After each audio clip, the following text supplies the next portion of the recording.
Greetings, germophiles. And we are here with a live version of MicroTalk. This is our podcast. It's an ASM podcast. And I'm Carl Close. I'm the host of the podcast. And the Microsoft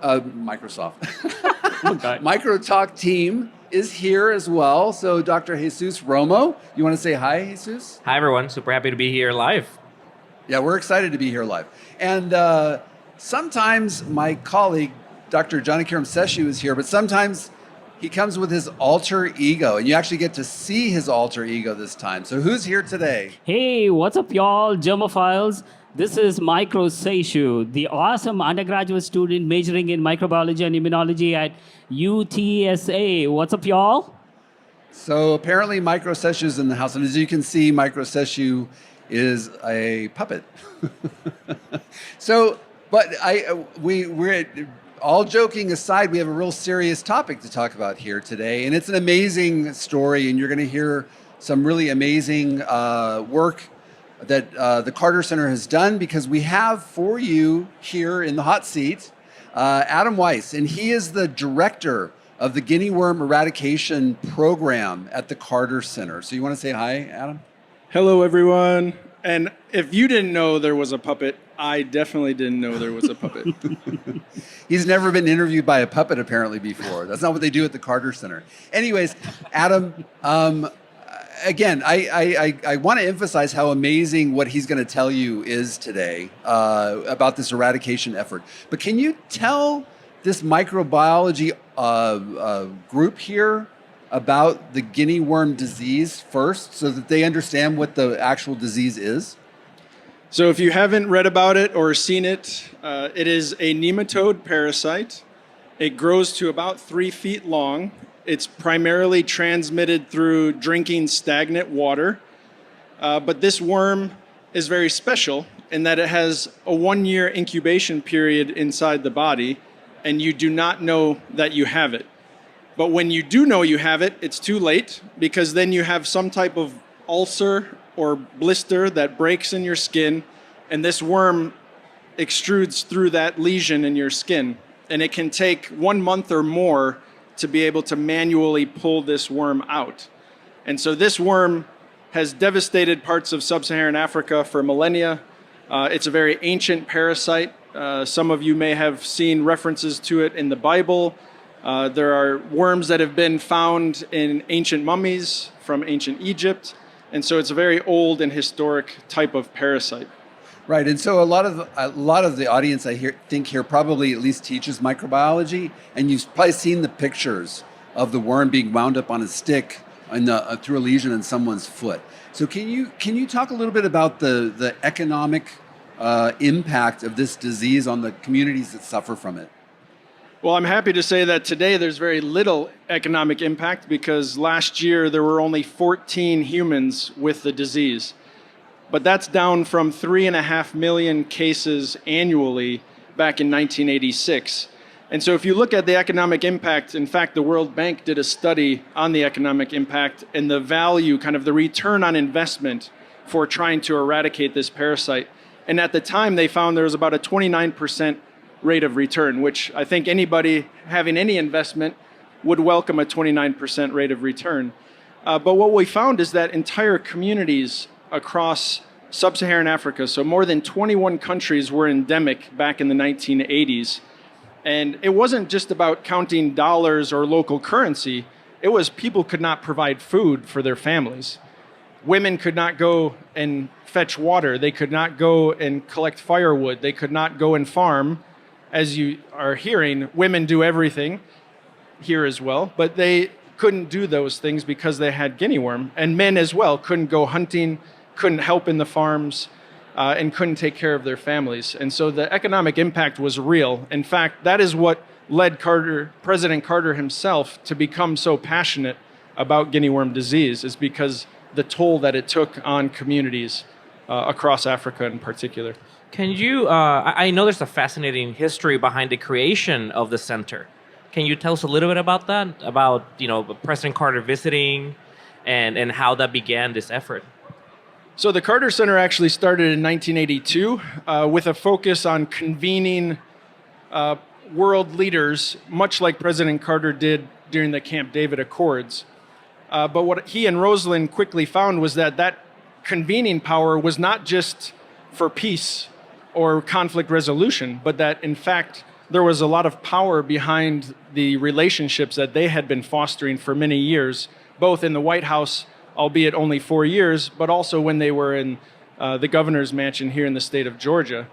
But in the early 1980s, a number of advisors tried to convince President Carter to take on different health initiatives. But it was during a trip to Ghana and also a trip to Nigeria where he just saw the devastation I was describing before. They literally walked into a community and every single person in every single household had guinea worm. And he often would tell the story about even women who had just given birth and worms coming out of their breasts, and how just that made him feel, as he thought about the importance of a mother being able to take care of a child. And it just left an imprint on his mind that we needed to do something about it. And so they launched to be the lead of the global eradication campaign in 1986. So I'm more interested in what would happen, let's say, 50 years from now. I'm just only 21 right now. So my questions are always towards the future. So since there are only 14 human beings infected with this parasite, is it also not important that we preserve those human samples of parasite for a potential revival of it, let's say 100 years from now or 50 years from now? Well, although none of us have probably had guinea worm is one of those types of diseases that if you've ever had it or you see somebody have it, you never want to see someone have it again. And so I do think there's an importance of preserving, and we do have specimens that are preserved, and we have a biobank that's set up at the U.S. Centers for Disease Control here in Atlanta. And we've done a lot of genomic, we've done the full genomic makeup of guinea worm, so there's not a lot that we don't know about it. Okay. But from a conservation perspective, this is a unique parasite.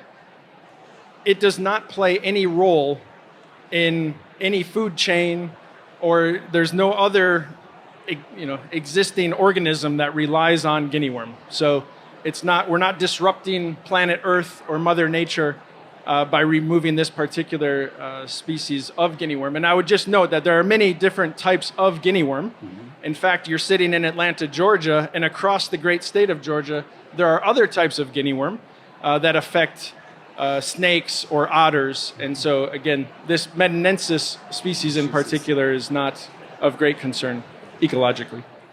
Well, I think one of the most amazing things about this guinea worm eradication effort is that it's all about behavior modification rather than vaccination. So I think everyone's familiar with smallpox being eradicated through vaccination specifically, but that's not at all what happened here. They actually managed to change people's behavior so that we could eradicate this worm. You want to talk a little bit about that? Sure. I would start by just mentioning that our arms and hands and legs are still tied behind our backs because there is no vaccine, there is no therapeutic, there really is no treatment other than manually extracting that 3-foot-long worm from someone's body. We are investing in those particular research initiatives, but historically we didn't have to because guinea worm cases started to come down just through behavior change alone. And through human-centric surveillance, we were able to detect a majority of the infections and then apply various interventions. But as Carl said, it all comes down to behavior change. Mm-hmm. And much like the things that you probably work on, even if you do have a vaccine, what do we hear about in the news every day? Even pre-COVID, but with COVID, it's helped us understand it even more. People have to take those vaccines. And if you don't, you're going to get recrudescence of the disease, or what we're seeing with even the polio eradication campaign, where they're getting vaccine-derived polio because of under-vaccinated populations. And so our focus is really at the community level in building up and strengthening human-centered surveillance, but also including animal-centered through a more One Health approach, looking for disease in domestic dogs and cats, which we'll probably talk a little bit later in terms of the challenges that the Global Eradication Program faces. But as of right now, we are providing support to more than 9,000 communities across sub-Saharan Africa to have community level surveillance, not just for guinea worm, but also for polio, also picking up maternal and child death so that they can report those things to a health facility that might be 100 or 200 kilometers away. So really trying to create a bridge between more static healthcare services, which even here in the United States exists in the kind of rural-urban divide, but in many of the areas that still have guinea worm, Ethiopia, Mali, Chad, South Sudan, high tourist destinations, there's a huge divide between the services that people receive at the community level. So I find it fascinating that there's a lot of challenges with developing therapeutics for this. And what are some of those challenges, right? Why can't we develop a drug that can be used as a treatment? What is a worm resistant, or what are the challenges for that? Well, one was just there has been no investment in it really up until the last couple of years. And I think we can all accept that R&D for a drug on a disease that isn't as prevalent isn't going to garner a lot of financial support. So that's one. On the technical biologic side, everything we know about this worm is stealth in the human body. And so far, we understand it to be the same inside domestic dogs and cats as well. And so trying to find that trigger in the human body that we could then develop an assay or diagnostic tool for has been very difficult to do. That being said, we do have a tool that we're hoping to launch later this year. It's on an ELISA-based platform. That's not going to be for detecting pre-patent or pre-emerged worms, but would at least give us some background sense of where disease is in the environment. So what we're seeing so far is that the response seems to drop off after about a year following an infection. And so at least we're not talking about surveying historical infections over the lifespan of a particular individual, but at least over the last year or so, we would be able to detect that. So what will be the length of time that you need to continue to do surveillance to make sure that there is no re-emergence in any shape or form? Because it's possible there is a lake or a water system that has those larvae or a potential for a source of infection. To what length of time would you have to continue to exert this surveillance to completely make sure that it's all gone? So I'll answer that in two parts. One is we normally would look at a 3-year surveillance process following the last infections of the disease. And that's as dictated by the International Certification Commission for Dracunculiasis Eradication, which is an independent body that reports directly to the Director General of WHO. And that's been the mandate historically. We do hope to introduce some of the diagnostic tools that we plan to bring forward in the next year or so into those guidelines. Because as you said, there might be guinea worm larvae in a water source, but it's not being picked up in a human or in a domestic animal. Maybe it's in a wildlife host or reservoir. And so we want to look at additional diagnostic tools that are focused on environmental surveillance. And so we are looking at some eDNA technologies and techniques, some water sampling techniques that even the polio eradication program uses, but that we can adapt to the guinea worm context. I see. So when we say eradication, so the parasite's still in the environment, but by behavior modification of the people in the area, they're no longer getting the infections?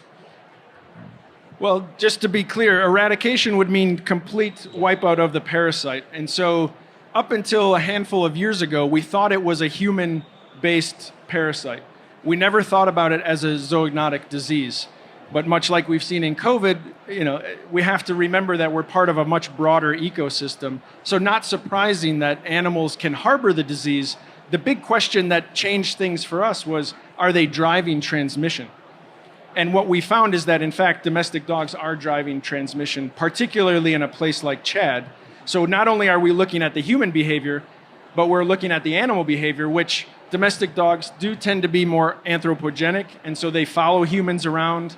They're often not fed much food, if any, at the household level in sub-Saharan Africa. Again, I'm being very generalistic here.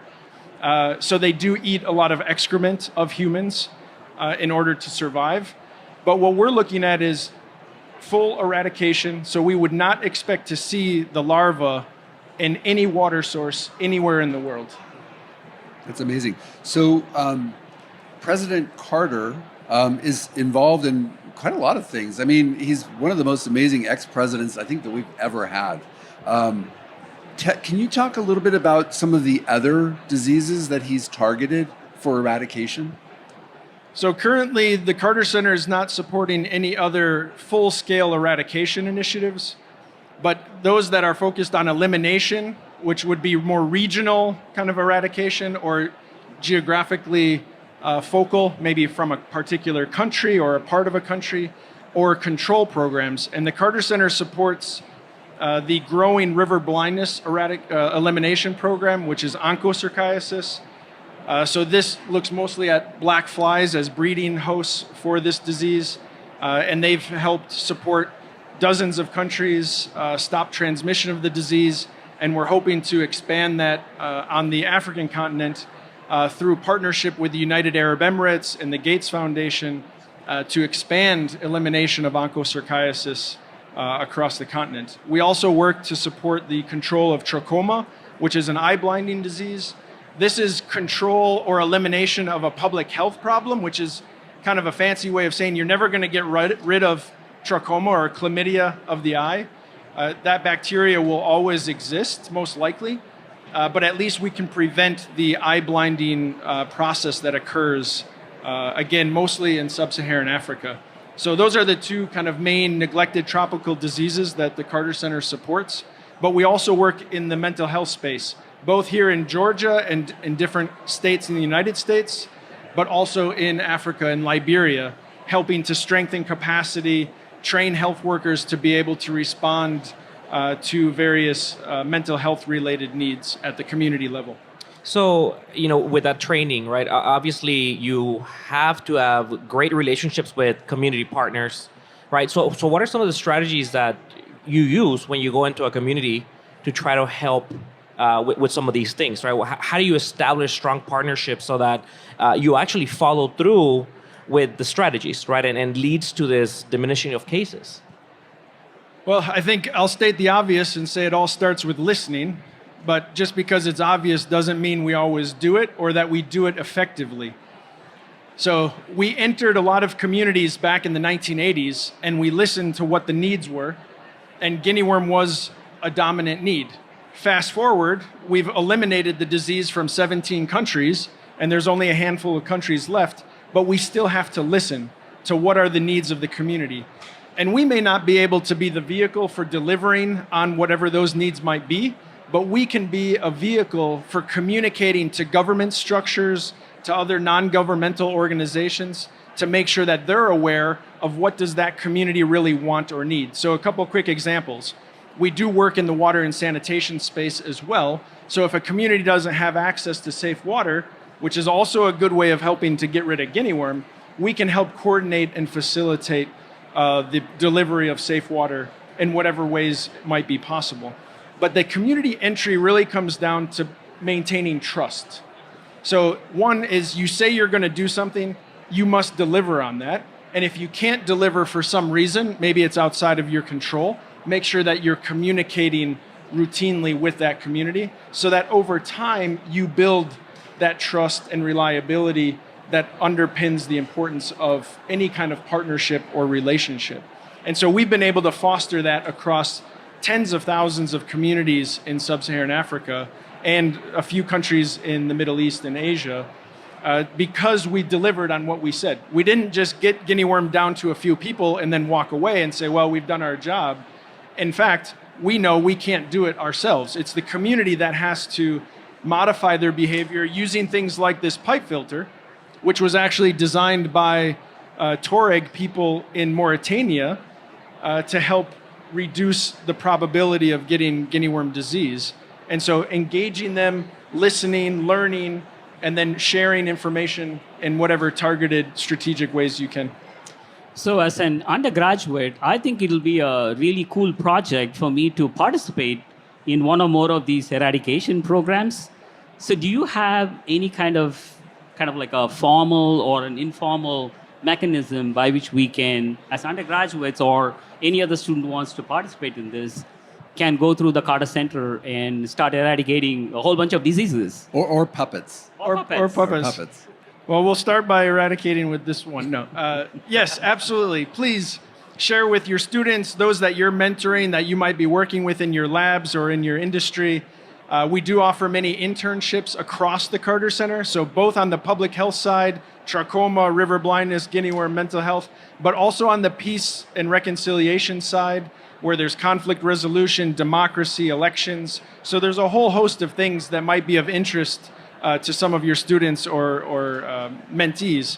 But also, if you want to work hands-on, or you know people that are looking for a job and maybe they speak French or Portuguese, I'd be happy to send them out to Angola or to Chad. I have a taker in the back. Excellent.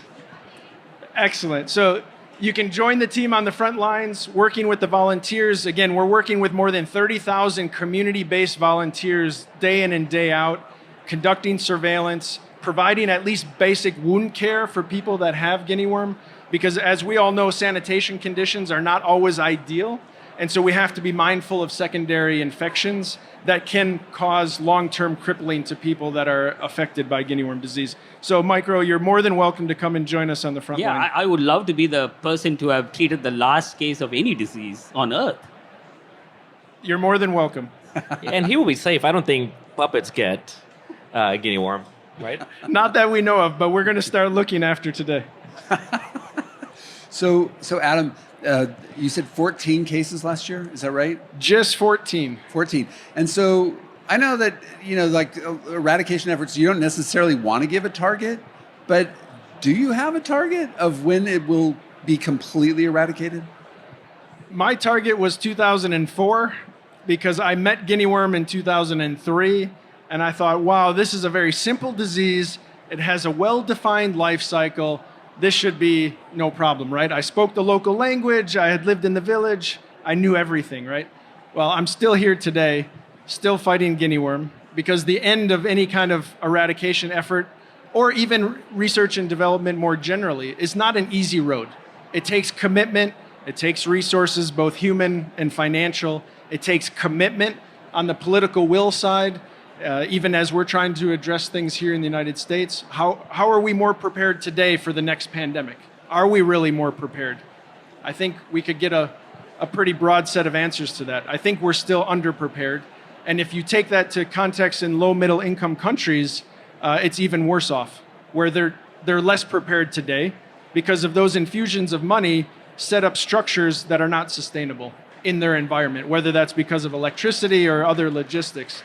But as we look at what is the timeline, we are targeting to try and prevent all infections in humans no later than 2030. That's too far away for my liking, but that is kind of the broad target that we have. And that's part of a World Health Organization 2030 roadmap, which looks at all of the neglected tropical diseases across the world and trying to accelerate efforts to minimize the impact of those diseases. So, obviously the efforts have been extremely successful, right, to come down to 14 cases, but it's been a long road. What are some of the major challenges that you encounter along the way that, thinking back now, there could have been other ways to address them? I think as someone who was trained in the program and told that this did not affect domestic animals, I wish we would have better appreciated that reality. We knew that it could affect, and it did affect, an errant dog in China, or a dog in northern Ghana, or a donkey in central Mali. But I don't think that as a program, we really appreciated that the risk profile of domestic animals driving transmission was as intense as it has come to show itself. So I think had we taken that a little bit more seriously and invested in the research that would be needed to look at the disease not from a human-centric perspective, but had we really adopted, and again, I'm sure you hear about One Health, or we need to think more holistically. That's all true, but who's actually doing One Health work? Because most of our agencies and structures are still siloed, whether that's from a government perspective or even in the private sector. And that's the same all over the world. So how do we really break down those silos and say, we need to think about how we're behaving, but as soon as we leave this heavily environmentally controlled environment at this conference center, what is out there is a lot of different organisms. I was just in North Georgia a couple hours ago camping, and there's all types of stuff that's transmitting disease, good and bad and otherwise. And how are we really appreciating that? So I think that's probably the biggest challenge that we could have controlled. The one that we don't control is conflict and insecurity, which I know we all hear about more than we want to in the news every day, or even more locally. But that's something, unfortunately, we don't control. But we try to support countries to have meaningful dialogue. So we're doing a peace health initiative with the government in Mali right now to try and broker periods of access in places that there's a lot of anti-government, whether jihadi or ISIS-related groups that operate. And so trying to negotiate with them to allow community members to do surveillance around the community for guinea worm, but also for other health conditions. It's not just about guinea worm. We have to be integrated where we can and where it makes sense. We cannot operate as a vertical structure. That made sense in 1986. It doesn't make sense in 2024. But how do we do it with intention and be both strategic and tactical in that approach? So based on your, the knowledge that you have gained on the success of guinea worm eradication, how would you go about in choosing a particular disease that is eradicatable as the criteria, or do you pick all diseases and go after a set of principles to eradicate those diseases? Because that's an important part in how we showcase that there is success in doing certain things. And so that would result in more buy-in in terms of how people will take up, especially behavior-related changes. Yeah, great question. Over the last several decades, the Carter Center, with support from a number of different partners, has hosted the International Task Force for Disease Eradication here in Atlanta, Georgia, the hub of public health. And that task force is charged with reviewing every disease to determine whether it is eradicable or not. Is it positioned for control? Is it positioned for elimination? Is it positioned for elimination as a public health problem, whereby you get it to a low enough threshold that it's not kind of wreaking havoc on society or even a community, but maybe it's an individual health matter? And so they continue to review diseases. And in fact, just this last week, they met to discuss hepatitis B and hepatitis C. And some of you may be aware of both the public health failure in Egypt during the 1950s and maybe up to as late as the 1970s in treating for schistosomiasis. They lined people up, and it was an injection, and they used the same needles, and they actually spread Hep C throughout Egypt at a point in which there was almost a 20% prevalence. I think later on they had come and done studies and found that there was about 14% prevalence. So it was a little bit lower, but still 14% prevalence is extremely high for Hep C. And then you get into the debate around the cost of drugs in the United States. I think for treatment of Hep C is maybe 80 to 90,000 US dollars. And the Egyptian government over time was able to get and negotiate that down with Big Pharma so that treatments were down to $1,000 and then down to $100. And just this week I learned they got them as low as about $50 to $60 for full treatment of Hep C. So kind of thinking about doing no harm as a steward of public health, we really have to think about what we're introducing, how we're engaging, and bringing about different interventions. So, Adam, we talked about President Carter and his personal connection to guinea worm. Can you tell people a little about your journey? Because you also have a personal connection to Africa, really, and guinea worm, that you've experienced, whatever. Can you talk a little bit about your journey to becoming the director of this program? Yeah, I would have never known. I'd never heard about guinea worm. I really didn't know anything about public health more broadly, other than some of the research I had done studying anthropology and politics. But I was very blessed to study abroad in Tanzania and studied at the University of Dar es Salaam, lived with the Maasai, lived in the Serengeti National Park, and just came to see how much people's environments really impacted their day-to-day, how much it impacted their politics, it impacted their religion, it impacted their society more broadly. And so when I came back to finish undergrad, I kind of had a new vision of things that I could do, but I still didn't know a lot about public health. But I had heard a talk about Peace Corps, and that sounded fascinating. It was different. And so I was hoping to get back to East Africa. But in Peace Corps' infinite wisdom, they sent me to West Africa.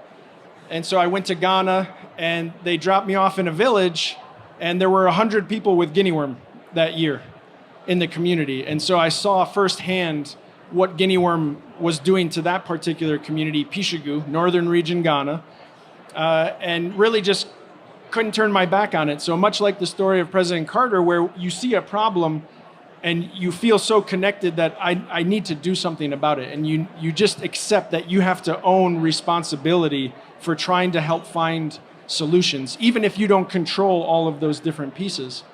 And so I worked very closely with the community volunteers, worked on HIV/AIDS education as well, and animal husbandry. As any good Peace Corps volunteer, you learn to do a little bit of everything day to day. But then the Carter Center, who is also operating and supporting the local health system, I started to get to know their staff, their local staff, and they offered me an opportunity to stay. I think they just wanted me because I spoke the local language, and I knew how to engage people both across many different religions, but many political divides, and was able to get things done. And so they asked me to stay, and I was very, again, lucky to see the last human case in Ghana in May of 2010. And that same day, they had me on a plane going to Ethiopia. And so I lived on the border of Ethiopia and South Sudan for a couple of years before moving to Atlanta. Had never been to Atlanta either. But what better way to do that than to work and support the initiatives of President and Mrs. Carter and work at the Carter Center. Amazing. It's really an amazing journey that you've had. And I think that the whole microbiology community appreciates, the drive to eradicate some infectious disease. And I just think that it's amazing that you've been able to do this in behavior modification rather than vaccination, because that's usually kind of like the drive that we think of. I was going to give a few minutes for anybody to ask any questions. Anybody have any questions for Adam? If you do, you might get a squishy microscope. They're hot commodities, I'm telling you. Thank you for a great session. I was just curious about whether or not you're seeing co-occurrence of guinea worm or any of the other target pathogens that you're looking at with other environmental or other pathogenic things in the waterways or in the other zoonotic ecosystems, and whether or not the co-occurrence could also be something to look at for co-infection and targets for eradication. Thank you for your question. I hope I caught most of it. Kind of a question about co-infections. Yes and no. In dogs, which I didn't really talk a lot about, our kind of surveillance system now for domestic dogs and cats at the household level. But we are seeing a lot of different diseases in domestic dogs, surprise, surprise, as dogs in different countries in Africa are not necessarily cared for the same way they are in higher income countries. So we do see a lot of rabies, we see a lot of other tick-borne pathogens that we just don't know the baseline information on, to be quite honest. So we've partnered with University of Georgia out of Athens and Squidis and a number of other animal health academic institutions to better understand what that looks like, and using some of that information both to inform the communities and the government, since we don't work necessarily on them, but also to inform the diagnostics that we were talking about, to make sure that they're not picking up other diseases or unintentionally amplifying other diseases due to those co-infections.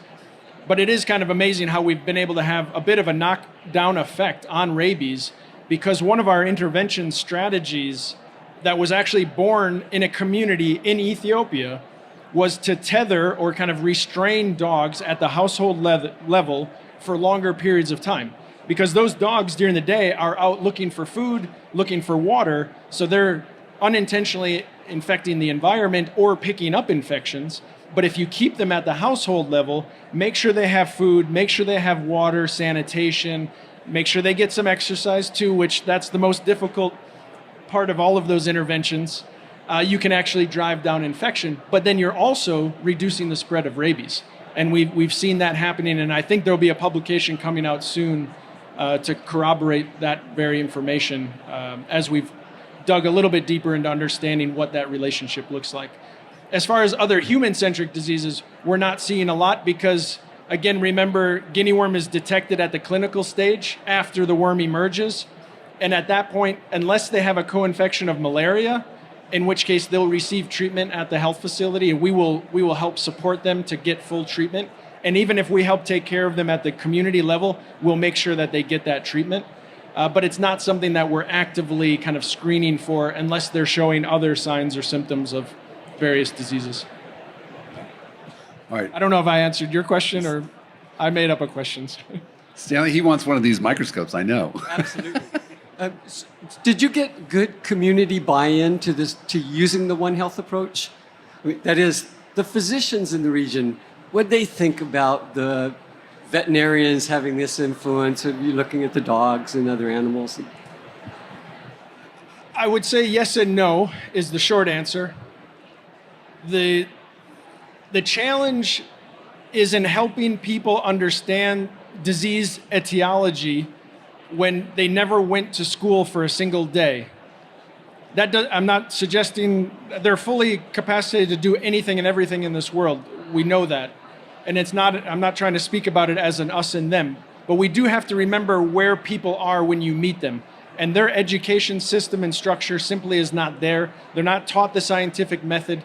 So when you start saying, oh, this, and here's a disease life cycle, I mean, it's probably like Carl talking to me about some of the fungus and different things that he's working on. I'm just like, I don't know what you're talking about because I'm not trained. I didn't have that type of training.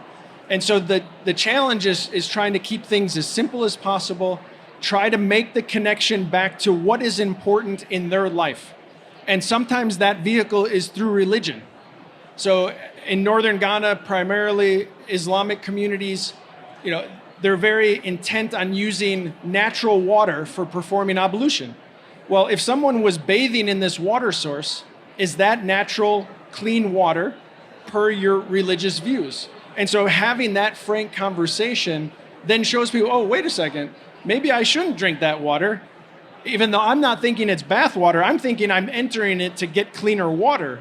So trying to make connections in a way that makes sense to people at the community level or the household level or the individual level is what's important. It's not easy. The animal health piece, even more difficult, but not because of the veterinarians or medical practitioners. They simply don't exist in a robust way. So we pretty much have to bring people kicking and screaming that have the technical expertise. The community members, they're there. That's where they live. That's their life. So they're going to be there. Then it's more of just unpacking the messaging or kind of presenting the messaging in a way that is digestible. That's what I say. Yeah, who else? I think. Oh, Brenda, yeah. Yeah. So, of the diseases that you guys are going to next target or you're starting to work on, how many of them also can be approached by behavioral changes, and how many of them absolutely have to have a vaccine or something? So although trachoma and onchocerciasis have drug treatments that are delivered through mass drug administrations, and this is using things like ivermectin or zithromycin, there still is always a human kind of behavioral component. If you look at trachoma as an eye-blinding disease, it primarily impacts women. You'd probably say, surprise, surprise, women taking care of their kids, they're using the same cloth to wash their face, they're using it to wash the kid's face, and they're spreading the bacteria. They're defecating in and around their household, they don't have a latrine, they don't have any other safe disposal for excrement, and so they're kind of spreading the disease through their own behavior. Some of the disease spread might not be only behavioral, because the flies are still going to be in the environment, but maybe the population is lower. So you look at, again, engagement at the household level, even though you might be doing a mass drug administration to treat the disease and kind of crush it down, you still want to address those behavioral issues that might allow the disease to persist. Onco, because it's bred through black flies, again, what are some of the environmental control practices? Maybe clearing some of the vegetation along these fast-flowing rivers as a way to bring down some of the breeding sites. So there's still some of that behavioral component, even when there is kind of a drug element to it. And I think the same is true of polio. As we've picked up polio here in the United States in wastewater in New York, we need to be thinking about how we're managing all of our refuse in different ways. And again, how do we encourage high vaccination coverage of what we know to be very safe vaccines? I think there was a question somewhere over here earlier. No, I think. You didn't want one. You didn't want one of these? No, I'm kidding. Oh, there we go. We have one of them. Somebody wants a squishy microscope. These are collector's items. In 10 years, they're going to be worth a fortune. I think they're worth like $1,000 on eBay already. So, especially after today. Yeah, there you go. A friend of mine's going to Africa in a couple of weeks and was getting the vaccinations, and the rabies vaccine was on the list. They decided, no, you didn't need it, but that was different from when I went to Africa years ago. So is it more prevalent throughout Africa or in certain regions? You still find hotspots of it across Africa. I don't know where your friend is traveling, so I can't speak specific to that. And I'm also not a medical practitioner, so I should not give you any medical advice, but I would get the rabies vaccine in part because rabies is heavily transmitted in more kind of urban or peri-urban areas. So your travel doctor might think, oh, are you going out to the village? Are you going to farms? Thinking about your risk profile. But your risk profile is also walking down the city streets where you have, dogs that are free ranging, free roaming. They don't have owners. Those are the dogs that are more likely to carry rabies than those that have an owner at a household level. So again, not medical advice, but I would need to know where they're traveling more specifically. But all of that data is pretty readily available online. I would just search for rabies in Africa. Chad has a number of hot pockets for transmission, so has received a lot more attention. But so do parts of kind of more western, southern Ethiopia. But yeah. Who else wants a squishy microscope? So Taylor here wants to have, he's ready for a question. Okay, the microphone's over here. You can get the scope. Oh, just chucked it at you. He did. Okay, so I come from bacteria, so not parasites. So these come out of the digestive system. So when it bores through the body to get out, considering they're 3 feet long, what is the mortality rate of the people that are actually able to get the worms out of them? So good and bad is that guinea worm doesn't kill. And that's probably why there wasn't a whole lot of interest in it from the beginning or even today when there's so few cases. But what does happen is oftentimes the worm will be wrapped around ligaments in your joints. 80% of the worms will come out of the lower extremities. So knees and ankles are very common areas. And so people will lose full functionality of those joints. And so they can be disabled for the rest of their life.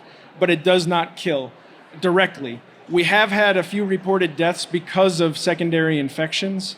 And so again, making sure that they're getting the appropriate wound care as you're trying to massage and pull that worm out over many weeks or months. The most number of worms, I think, if my brain recalls correctly, 86 worms from one human in one calendar year in Nigeria. We've had dogs and a couple of baboons that have had large numbers of worms in a calendar year, but that's the most on record, at least data that's available from the mid-'80s to today. I cannot speak of more ancient history or pre-global eradication. Have you... There we go.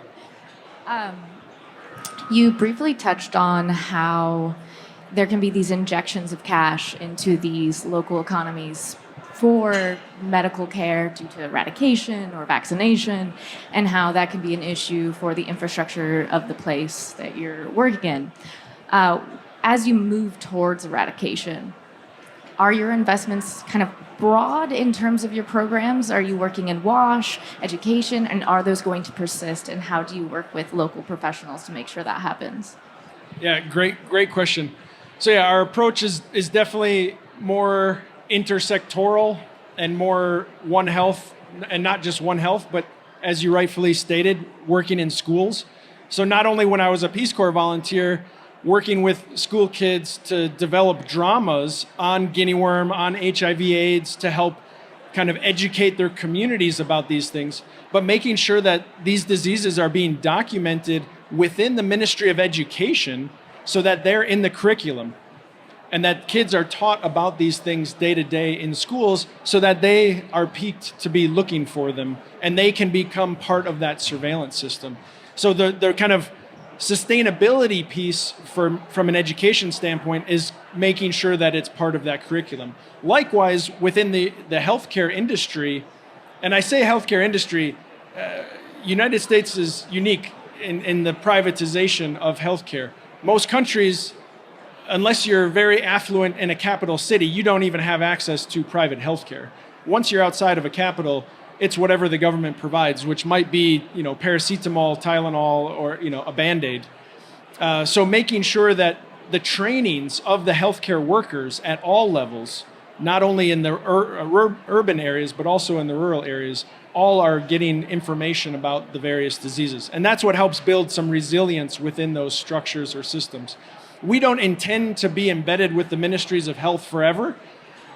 We are a bit more focused on some specific diseases, but we still bring forward a health system strengthening kind of method and approach so that we look at how are those volunteers or health extension workers or community health workers, how are they better equipped to address anything else that someone else within the government might bring forward, or whatever the demands or needs might be. So if COVID were to hit harder in Africa, can they be better prepared? It did not hit rural areas in Africa very hard. I'm not, placating that it was real. It hit more affluent people because they were traveling, they were in air-conditioned, climate-controlled environments where disease was spreading more readily. In rural areas, they were outside all day, every day, which is where they live all day, every day. Very little indoor activity. It'd be like us living outside today in Atlanta heat. You're less likely to spread COVID in that kind of environment. But that being said, still making sure that they're aware of disease. And for guinea worm, when COVID hit, everyone thought all public health programs would stop. And most did. Guinea worm did not stop because we are embedded at the community level. Community members were still going house to house every single day of the pandemic, looking for guinea worm, but also, again, looking for other diseases that were still happening despite the pandemic. So polio might not be providing vaccines out to the communities, but we could still maintain surveillance for AFP, for example. Amazing. All right, so we've had a really fantastic conversation here with Adam. You can come up afterwards if you want to chat. I mean, I'm assuming Adam will stay for a few minutes to chat with anybody who has some more questions. But I just want to thank you. It's been really fantastic, and I think you're doing great work. And I really appreciate you coming and sharing that with us. Thanks. Thank you. Thank you, everyone. Thank you.